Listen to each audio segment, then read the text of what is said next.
നമസ്കാരം, ഋഷിപ്രോക്തം ചാനലിലേക്ക് ഏവർക്കും ഹൃദ്യമായ സ്വാഗതം. ഇന്ന് വാരഫലമാണ് അവതരിപ്പിക്കുന്നത്. നവംബർ 24 മുതൽ നവംബർ 30 വരെയുള്ള സമ്പൂർണ്ണ നക്ഷത്രഫലത്തെ വാരഫലത്തെ നമുക്ക് പരിശോധിക്കാം. ഓരോ രാശിക്കൂറുകാരുടെയും പ്രത്യേകം ഫലങ്ങളെ പറഞ്ഞു നോക്കാം. ചാനൽ ഒന്ന് സബ്സ്ക്രൈബ് ചെയ്യുക, നോട്ടിഫിക്കേഷൻ ഒന്ന് ഓൺ ചെയ്തു വെക്കുക. നമുക്ക് ആദ്യം മേടക്കൂറുകാരുടെ നവംബർ 24 മുതൽ 30 വരെയുള്ള വാരഫലത്തെ നോക്കാം. മേടക്കൂറിൽ വരുന്നത് അശ്വതി, ഭരണി, കാർത്തികകാൽ എന്നീ നക്ഷത്രങ്ങളാണ്. മേടക്കൂറുകാരെ സംബന്ധിച്ച് അനുകൂലമായിട്ടുള്ള ഫലമാണ് ഈ വാരത്തിൽ അനുഭവപ്പെടുക.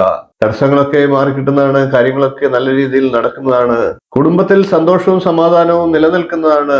ആരോഗ്യ കാര്യങ്ങളിലും മേടക്കൂറുകാർക്ക് പുരോഗതി ഉണ്ടാകും. സ്ഥാനക്കയറ്റം ഒക്കെ ആഗ്രഹിക്കുന്ന തൊഴിൽ ചെയ്യുന്നവർക്ക് അത് ലഭിക്കുകയും ചെയ്യും. ഇനി നമുക്ക് ഇടവക്കൂറുകാരുടെ വാരഫലത്തെ നോക്കാം. ഇടവക്കൂറിൽ വരുന്നത് കാർത്തികയുടെ മുക്കാൽ ഭാഗം, രോഹിണി, മകയിരത്തിന്റെ ആദ്യ പകുതി എന്നീ നക്ഷത്രങ്ങളാണ്. ഇടവക്കൂറുകാരെ സംബന്ധിച്ച് ആരോഗ്യകാര്യത്തിൽ ശ്രദ്ധ വയ്ക്കേണ്ട സമയമാണ്. പ്രാർത്ഥനയും ഈശ്വര വിശ്വാസത്തിലൂടെയും ആരോഗ്യകാര്യത്തെ നല്ല രീതിയിൽ മുന്നോട്ട് കൊണ്ടുപോകാനും ശ്രദ്ധിക്കുക. പ്രതിസന്ധികളൊന്നും അനുഭവത്തിൽ വരാത്ത സാഹചര്യം ഇടവക്കൂറുകാർക്കുണ്ടാകും. കുടുംബത്തിൽ മംഗളകർമ്മങ്ങളൊക്കെ നടക്കുന്നതാണ്. തൊഴിൽ രംഗത്ത് കൂടുതൽ നേട്ടങ്ങൾ ഉണ്ടാകാനും സാധ്യതയുണ്ട്. ഇനി നമുക്ക് മിഥുനക്കൂറുകാരുടെ നവംബർ 24 മുതൽ 30 വരെയുള്ള വാരഫലത്തെ നോക്കാം. മിഥുനക്കൂറിൽ വരുന്നത് മകയിരത്തിന്റെ രണ്ടാം പകുതി, തിരുവാതിര, പുണർന്നത്തിന്റെ മുക്കാൽ ഭാഗം എന്നീ നക്ഷത്രങ്ങളാണ്. മിഥുനക്കൂറുകാരെ സംബന്ധിച്ച് ചെറിയ തോതിൽ തലവേദനയും മൈഗ്രെയിനും ഒക്കെ ഉണ്ടാകാനുള്ള സാധ്യതയുണ്ട്. ഈശ്വരാധീനത്തിനായി പ്രാർത്ഥനകളും വഴിപാടുകളും ചെയ്യുക. കുടുംബത്തിൽ സ്വസ്ഥതയും സമാധാനവും നിലനിർത്താനായിട്ട് മിഥുനക്കൂറുകാർക്ക് ഈ വാരത്തിൽ സാധിക്കും. സാമ്പത്തിക സ്ഥിതിയിലും അനുകൂലമായിട്ടുള്ള പുരോഗതി ഉണ്ടാകുന്നതാണ്. പുതിയ ഗൃഹോപകരണങ്ങളൊക്കെ വാങ്ങാനുള്ള സാഹചര്യമുണ്ട്. ഇനി നമുക്ക് കർക്കിടക്കൂറുകാരുടെ വാരഫലത്തെ നോക്കാം. നവംബർ 24 മുതൽ 30 വരെയുള്ള ഫലമാണ് പറയുന്നത്. കർക്കിടക്കൂറിൽ വരുന്നത് പുണർന്നത്തിന്റെ കാൽഭാഗം, പൂയം, ആയില്യം എന്നീ നക്ഷത്രങ്ങളാണ്. കർക്കിടക്കൂറുകാരെ സംബന്ധിച്ച് പൊതുവെ അനുകൂലമായിട്ടുള്ള ഫലങ്ങൾ ഉണ്ടാകും. തൊഴിൽ രംഗത്തും കുടുംബത്തിലും സ്വസ്ഥതകൾ നിലനിർത്താനായിട്ട് സാധിക്കും. പ്രതിസന്ധികളെല്ലാം തരണം ചെയ്ത് മുന്നോട്ട് പോകാൻ കർക്കിടക്കൂറുകാർക്ക് സാധിക്കുന്നതാണ്. ഔദ്യോഗിക രംഗത്തൊക്കെ ഉയർന്ന പദവികൾ ലഭിക്കാനുള്ള സാഹചര്യമുണ്ട്. വീട്ടിൽ മംഗളകർമ്മങ്ങൾക്ക് നടക്കാനുള്ള സാഹചര്യമുണ്ട്. ഇനി ചിങ്ങക്കൂറുകാരുടെ വാരഫലത്തെ നോക്കാം. നവംബർ 24 മുതൽ 30 വരെ ചിങ്ങക്കൂറുകാർക്ക് എങ്ങനെയുണ്ടാകും എന്ന് പരിശോധിക്കാം. ചിങ്ങക്കൂറിൽ വരുന്നത് മകം, പൂരം, ഉത്രം, കാൽ എന്നീ നക്ഷത്രങ്ങളാണ്. ചിങ്ങക്കൂറുകാരെ സംബന്ധിച്ച് ഈ ആഴ്ച പൊതുവെ നല്ല ഫലങ്ങൾ അനുഭവപ്പെടുന്നതാണ്. എന്നാൽ തൊഴിൽ കാര്യങ്ങളിൽ കൂടുതൽ ശ്രദ്ധ ആവശ്യമാണ്. രോഗാരിഷ്ടതകൾ വരാതെ ജാഗ്രതയും പാലിക്കേണ്ടതാണ്. കുടുംബത്തിൽ സ്വസ്ഥതയുണ്ടാകുന്നതാണ്, സമാധാനം ഉണ്ടാകുന്നതാണ്. മുൻകാലത്തുണ്ടായിരുന്ന വീഴ്ചകൾക്കും തടസ്സങ്ങൾക്കും സാമ്പത്തിക പരാധീനതകൾക്കും ഒക്കെ പരിഹാരം കണ്ടെത്താൻ സാധിക്കുന്ന സമയമാണ്. സാമ്പത്തിക കാര്യങ്ങളിൽ പൊതുവെ അനുകൂല ഫലമുള്ള വാരമാണ്. ഇനി നമുക്ക് കന്നിക്കൂറുകാരുടെ നവംബർ 24 മുതൽ 30 വരെയുള്ള വാരഫലത്തെ നോക്കാം. കന്നിക്കൂറിൽ വരുന്നത് ഉത്രത്തിന്റെ മുക്കാൽ ഭാഗം, അത്തം, ചിത്തിരയുടെ ആദ്യ പകുതി എന്നീ നക്ഷത്രങ്ങളാണ്. കന്നിക്കൂറുകാരെ സംബന്ധിച്ച് തൊഴിൽ രംഗത്തെ തടസ്സങ്ങളെല്ലാം മറികടക്കാൻ സാധിക്കുന്ന വാരമാണ്. സാമ്പത്തിക കാര്യങ്ങളിലും അനുകൂല ഫലങ്ങൾ പ്രതീക്ഷിക്കാം. എന്നാൽ ആരോഗ്യ കാര്യങ്ങളിൽ കൂടുതൽ ശ്രദ്ധ ചെലുത്തേണ്ടതാണ്. ഇനി നമുക്ക് ചിത്തിര രണ്ടാം പകുതി, ചോതി, വിശാഖത്തിന്റെ മുക്കാൽ ഭാഗം എന്നീ നക്ഷത്രങ്ങൾ അടങ്ങിയ തുലാക്കൂറുകാരുടെ നവംബർ 24 മുതൽ 30 വരെയുള്ള വാരഫലത്തെ നോക്കാം. തുലാക്കൂറുകാർക്ക് ദൈവാനുഗ്രഹം വർദ്ധിക്കുന്നതിനായിട്ട് പൂജയും വഴിപാടും ചെയ്യേണ്ടത് അത്യാവശ്യമായിട്ടുള്ള വാരമാണ്. പൊതുവെ അനുകൂല ഫലങ്ങൾ തന്നെ പ്രതീക്ഷിക്കാവുന്ന സമയമാണ്. എന്നിരുന്നാലും ഈശ്വരാരാധന മുടക്കാതിരിക്കുക. തൊഴിൽ ചെയ്യുന്നവർക്ക് പുതിയ സ്ഥാനലബ്ധിയൊക്കെ ഉണ്ടാകാം.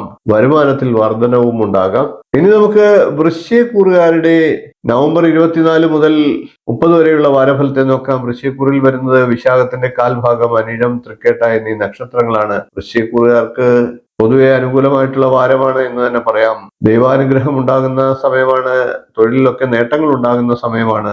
ഏറ്റെടുക്കുന്ന കാര്യങ്ങളൊക്കെ വിചാരിച്ചതുപോലെ ചെയ്തു തീർക്കാനും സാധിക്കും. ഇനി നമുക്ക് ധനുക്കൂറുകാരുടെ വാരഫലത്തെ നോക്കാം. ധനുക്കൂറിൽ വരുന്നത് മൂലം, പൂരാടം, ഉത്രാടംകാൽ എന്നീ നക്ഷത്രങ്ങളാണ്. ധനുക്കൂറുകാർക്ക് 2024 നവംബർ 24 മുതൽ 30 വരെയുള്ള വാരഫലത്തെ പറയാം. ധനുക്കൂറുകാർ ഈ ആഴ്ച ഇടപെടുന്ന എല്ലാ കാര്യങ്ങളിലും കൂടുതൽ ശ്രദ്ധ ചെലുത്തേണ്ട സമയമാണ്. കുടുംബകാര്യങ്ങളിലും തൊഴിൽ കാര്യങ്ങളിലും പൊതുവെ അനുകൂലമായിട്ടുള്ള വാരമാണ് എന്ന് തന്നെ പറയാം. നല്ല ഫലങ്ങൾ പ്രതീക്ഷിക്കാവുന്നതാണ്. മനസ്സിന്റെ സ്വസ്ഥത നിലനിർത്താൻ സാധിക്കുന്ന വാരമാണ്. ഇനി നമുക്ക് മകരക്കൂറുകാരുടെ വാരഫലത്തെ നോക്കാം. മകരക്കൂറിൽ വരുന്നത് ഉത്രാടത്തിന്റെ മുക്കാൽ ഭാഗം, തിരുവോണം, അവിട്ടത്തിന്റെ ആദ്യ പകുതി എന്നീ നക്ഷത്രങ്ങളാണ്. മകരക്കൂറുകാരെ സംബന്ധിച്ച് കാര്യങ്ങൾ അനുകൂലമാകുന്ന വാരമാണ്. തൊഴിൽ മൂലം കൂടുതൽ ഗുണഫലങ്ങൾ പ്രതീക്ഷിക്കാം. സാമ്പത്തിക കാര്യങ്ങളിലും നേട്ടമുണ്ടാകുന്ന വാരമാണ്. പുതിയ വരുമാന സ്രോതസ്സുകളൊക്കെ കണ്ടെത്താനുള്ള ശ്രമം നടത്തുന്നതാണ്. കുടുംബത്തിൽ സമാധാന അന്തരീക്ഷം നിലനിൽക്കുന്നതാണ്. ഇനി നമുക്ക് കുംഭക്കൂറുകാരുടെ നവംബർ 24 മുതൽ 30 വരെയുള്ള സമ്പൂർണ്ണ വാരഫലത്തെ നോക്കാം. കുംഭക്കൂറിൽ വരുന്നത് അവിട്ടത്തിന്റെ 2ാം പകുതി, ചതയം, പൂരിട്ടാതിയുടെ 1/4 ഭാഗം എന്നീ നക്ഷത്രങ്ങളാണ്. കുംഭക്കൂറുകാരെ സംബന്ധിച്ച് തൊഴിൽ കാര്യങ്ങളിൽ കൂടുതൽ ശ്രദ്ധ ആവശ്യമായിട്ടുള്ള സമയമാണ്. വലിയ പ്രതിസന്ധികളൊന്നും ഈ വാരം ഉണ്ടാകില്ല, സാധാരണ പോലെ കടന്നു പോകുന്നതാണ്.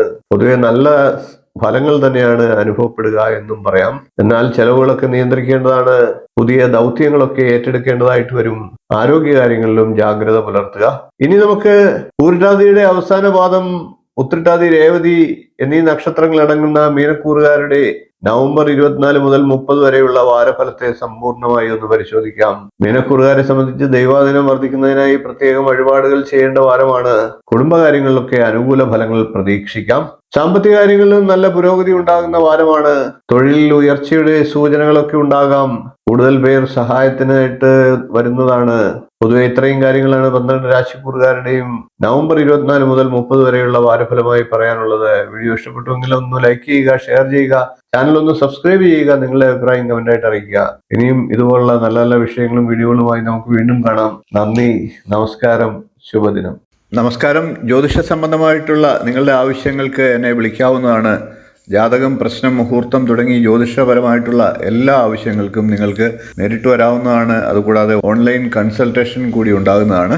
നിങ്ങളുടെ കുട്ടികളുടെ ജാതകം പരിശോധിച്ച് അവരുടെ വിദ്യാഭ്യാസം, അവരുടെ വിവാഹം, തൊഴിൽ എന്നീ കാര്യങ്ങൾ അറിയുന്നതിന് തീർച്ചയായിട്ടും നിങ്ങൾക്ക് ബന്ധപ്പെടാവുന്നതാണ്. അതേപോലെ തന്നെ വിവാഹ സംബന്ധമായിട്ടുള്ള കാര്യങ്ങൾക്കും പൊരുത്തപരിശോധനയ്ക്കുമൊക്കെ ആയിട്ട് ബന്ധപ്പെടാവുന്നതാണ്. ഗൃഹനിർമ്മാണം തുടങ്ങി നിങ്ങളുടെ ജീവിതത്തിലെ പ്രധാനപ്പെട്ട ചടങ്ങുകൾക്കൊക്കെ മുഹൂർത്തം കുറിക്കുന്നതിന് എന്നെ ബന്ധപ്പെടാവുന്നതാണ്. നേരിട്ടും ഓൺലൈൻ കൺസൾട്ടേഷനും ഉണ്ടാകുന്നതാണ്. ജാതകം എഴുതണമെന്ന് ആഗ്രഹിക്കുന്നവർക്കും നേരിട്ട് വിളിക്കാവുന്നതാണ്. ഓൺലൈനായിട്ട് അയച്ചും കൊടുക്കുന്നതാണ്. കമ്പ്യൂട്ടർ ജാതകം തയ്യാറാക്കിയും നൽകുന്നതാണ്. നിങ്ങളുടെ ഏത് പ്രശ്നങ്ങളും പ്രശ്നചിന്തയിലൂടെ കാരണം കണ്ടെത്തി പരിഹാരം നിർദ്ദേശിച്ചു തരുന്നതാണ്. കൂടാതെ വാസ്തു സംബന്ധമായിട്ടുള്ള കാര്യങ്ങൾക്ക് ടൈറ്റിൽ വന്നും കൺസൾട്ടേഷൻ ചെയ്യുന്നതാണ്. അതുകൂടാതെ തന്നെ ഓൺലൈനായിട്ടും കൺസൾട്ടേഷൻ ചെയ്യുന്നതാണ്. ഏത് ജ്യോതിഷം, വാസ്തു തുടങ്ങി ഏത് വിഷയങ്ങൾക്കും നിങ്ങൾക്ക് എന്നെ ബന്ധപ്പെടാവുന്നതാണ്. ഓൺലൈനായിട്ടും നേരിട്ടും ബന്ധപ്പെടാവുന്നതാണ്. എന്റെ സേവനം നിങ്ങൾക്ക് ആവശ്യമുണ്ടെങ്കിൽ തീർച്ചയായിട്ടും താഴെ കാണുന്ന നമ്പറിൽ ഒന്ന് ബന്ധപ്പെടുക. നമസ്കാരം.